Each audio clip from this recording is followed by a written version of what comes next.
Negotiation is not just language, it is presence.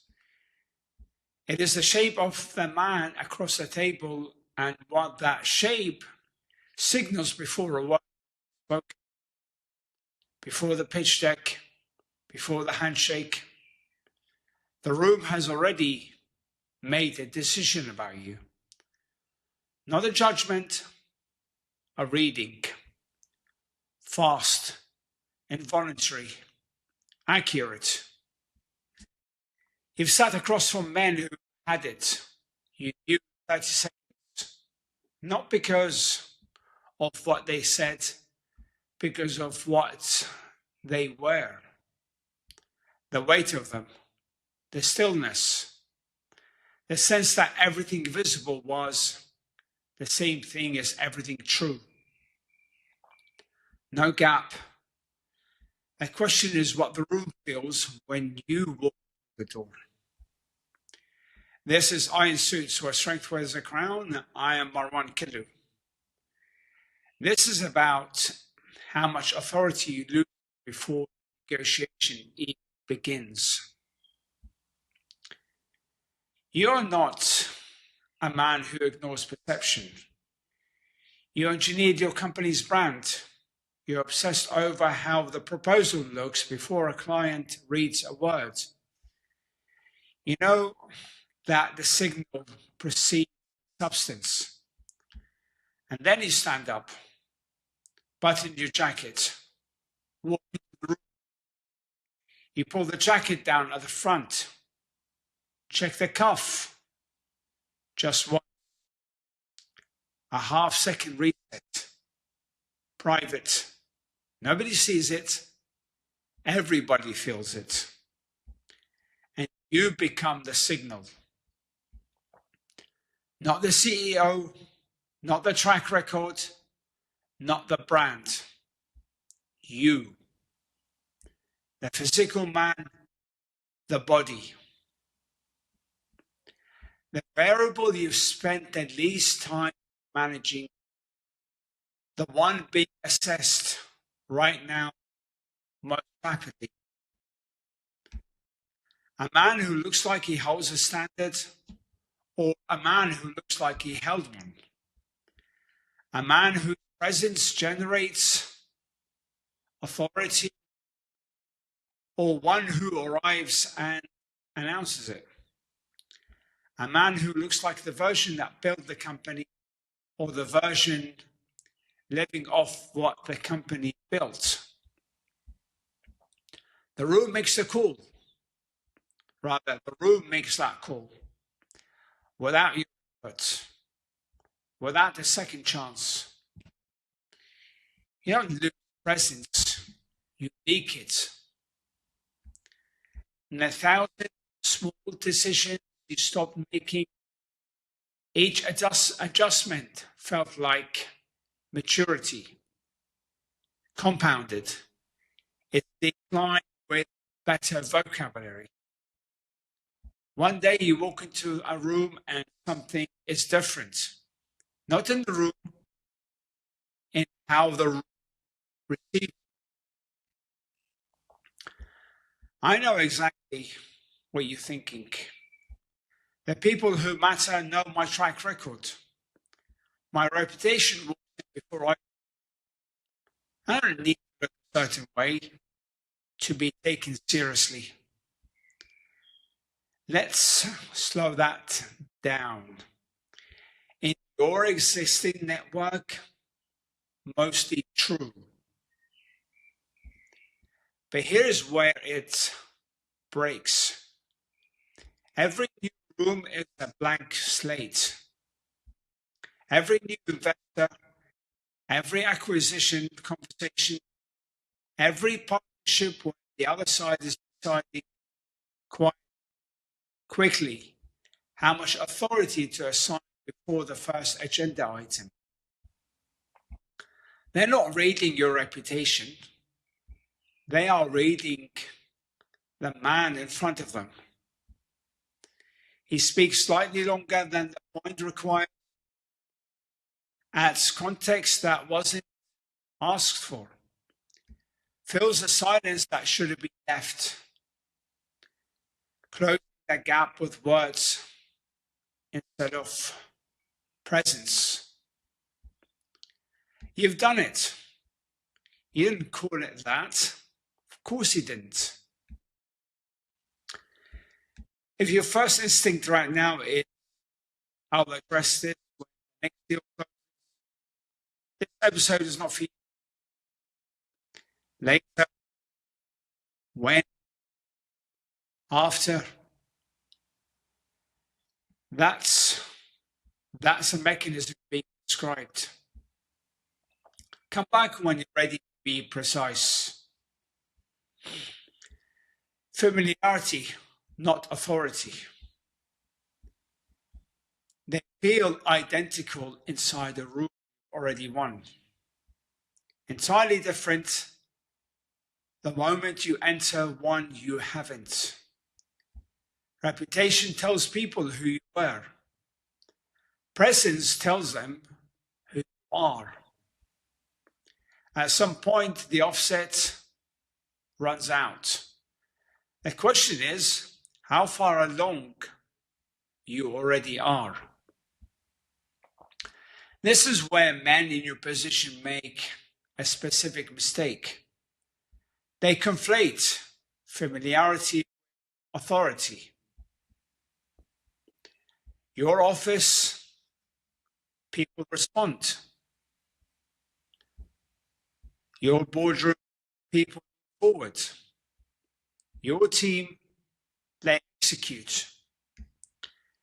And you read that as presence. No, that's familiarity, not authority, familiarity. What you're measuring is familiarity. Those people already ran calibration. They're responding to the established signal, not the current. New rooms only have what walks through the door. And the man who walks through that door is drifting quietly, incrementally, slowly enough that the man doing the drifting is the last one to measure it. You adjusted the standard, a reasonable adjustment. Then again, for a reasonable person, pragmatism, compounded in one direction, is decline. The version of yourself in your head and the version standing in the mirror, stop being the same man. The drift is not the problem. The tolerance for it is. Look, you don't hold your brand to a standard on Monday and let it drift on Wednesday because you're tired. You don't accept a half-finished proposal because the account manager had a hard month. The standard is the standard everywhere without negotiation, except here. This is the one place you made an exception and built a very reasonable explanation as to why. That explanation is the problem, precisely the problem.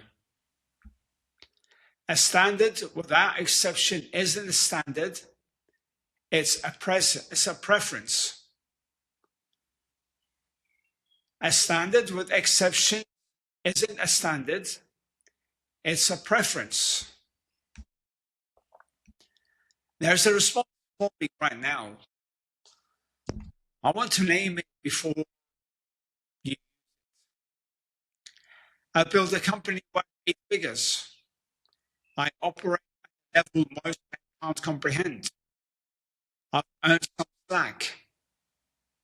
Yes, you have.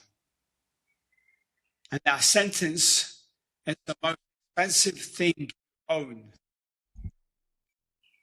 It started as a rule, it became an exception. An exemption rather, not exception, an exemption. The exemption now protects you from the standard that made you worth rewarding in the first place. The achievement is real. The entitlement is friction. Fiction, rather, not friction. Entitlement is fiction.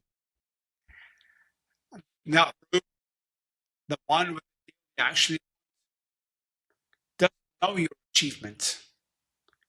It only knows what walked through the door. The exemption you granted yourself is invisible to everyone except the people decide your next level. Presence is not confidence. No, that's not it. Confidence can be performed. The room at this level feels seen under a minute. Feels the semen under a minute. Presence is a sense picked up in the first moment that a man is in full possession of himself, that his internal state and his external reality are the same thing. No gap, no offset. When that alignment exists, the room feels it. When it doesn't, the room feels that too. In the way attention distributes the table, in the direction questions travel, in the wordless negotiations of authority that happen before anyone said anything that matters. You watched it happen. A man walks in, strong track record, and something is slightly, nothing you can name, just a frequency. You glance around the table without meaning to. They are. Nobody says anything, but the calibration is already done. You made a note, didn't just did. Now the mirror. That reading, fast, automatic, based on nothing he said, is the same reading run on you. In every by every man who has decided what you're worth. Right now, in rooms you think went well, once the read is made, it doesn't get undone. You don't get to be room and also above. When a physically commanding man enters a high-stakes environment, the room calibrates to him. Not because he demanded it, because the body is running a signal every experienced person is reading before finish crossing the threshold. Control, maintain, intentional, not adjective signs. Impressions receives. The body is a credibility, not the only one, the first one. Everything that follows, the content, the argument, the close, lands through the filter. That first impression already created. A weak opening costs you. Recovery energy and brother. A weak opening costs you. Recovery energy and deal energy from the same account. You cannot spend both at full capacity. The room doesn't wait, it decides. And then spends the rest of the meeting confirming it. Once it's felt, it doesn't get undone. You know this, you've used it, felt the read form in the first minute, and spend the rest of the meeting proving yourself right. That mechanism doesn't pause for your track record. It runs the same way for everyone, including most men that you think about physical condition as something that belongs after the deal. Invert it. Physical condition is pre-deal infrastructure. The work done before the room doesn't have to work to receive.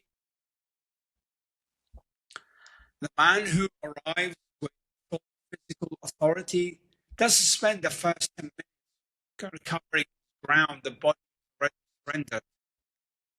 He starts ahead. This is leverage of the moment of first contact. Every time the man whose physical house is order is entirely available for what it requires. No background awareness, no split between how he wants to be received and what he's projecting. He's in the room fully. The man who is it, some part of him is somewhere else the whole time. The room can't name it. It feels present is not what you project, it's what you can't hide. You spend years building the brand. You understood that the brand signals determine how the substance is received. You never let that standard slide. And then you became the brand. The man who walks into the room is the first impression. Is the signal before the signal. Is what the room reads before it reads anything else. And you have been holding that signal to a different standard than everything else you built. The man across the table is deciding in 30 seconds how much authority to assign, how much ground to give before the conversation starts. You cannot control that process. You can only control what you give it to work with. The room doesn't care about what you built. It cares about what you look like. You still build. That signal is yours to send or to forfeit. Every day, every room, every first impression you'll never get back. The meeting ends and something reads. Not the numbers, not the agenda, a specific second, first 10 minutes where the room hadn't fully landed on you. You felt it that second way. You tell yourself it went well. Maybe it did, but that second stays, that exact second, because you've been on the other side of it. You know what it means when it's there. And you know what you decide about the man who gave it to you. There's a version of you that walks into a room and that second doesn't exist. Not loud, not performing anything complete. A man who inside and outside of the same conversation who's present to make the case on arrival. It looks like the internet is playing up again. Where are we? Okay. No gap, no offsets, no frequency the room picks up and can't. Just a man who looks exactly like what he is.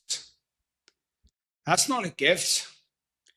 It is a standard built deliberately, without exception, carried into every room as the first word every conversation you will ever have. The room reads you before you speak. The men who understand that, not as concept, but as daily operating reality.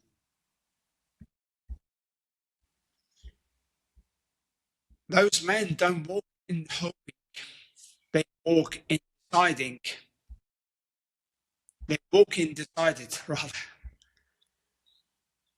Make it worth it.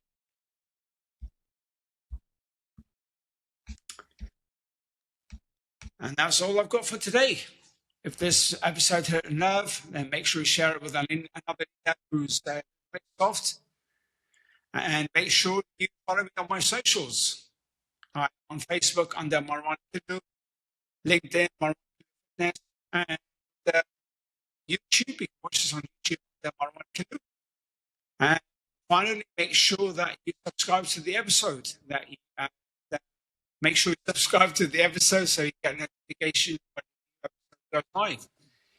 And see you in the next episode.